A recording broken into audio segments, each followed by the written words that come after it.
सोने की कीमतों को एक मर्तबा फिर पड़ लग गए। मुल्क भर में सोने की फी तोला कीमत में एकदम 6,500 रुपए का इजाफा हो गया। यूँ सिर्फ 2 रोज में 10,500 का इजाफा देखने में आया है। All Pakistan James and jewellers association के मुताबिक भाव में बड़े इजाफे के बाद फी तोला सोने के रेट्स 2,14,500 रुपए तक पहुँच गए। इसी तरह 10 ग्राम सोने के रेट में 5,574 रुपए महंगे होने के बाद 1,83,900 रुपए हो गए। आलमी मार्केट में सोने का भाव $1,959 फी औंस पर बरकरार है। एसोसिएशन के अदादोशुमार के मुताबिक गुज़िश्ता रोज सोने की फी तोला कीमत में 4,000 रुपए का इजाफा हुआ था।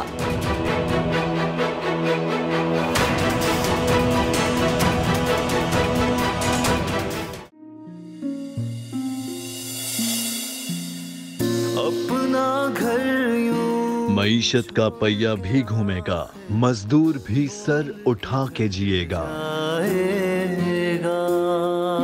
खेतों में हरियाली लहराएगी, किसान भी खुशियां समेटेगा। वक्त गुजर उम्मीद के चिराग जलते रहेंगे, महंगाई से भी जान छूटेगी। फैसले की घड़ी पाकिस्तान जीता है और पाकिस्तान ही जीतेगा। बोल बनेगा अवामी मसाइल की आवाज। पड़ेंगे कठिन फैसले, बात होगी मसाइल की, लेकिन हल के साथ। देखिए खुसूसी नशरियात मिशन मईशत बुध के रोज 1 बजे सिर्फ बोल न्यूज पर।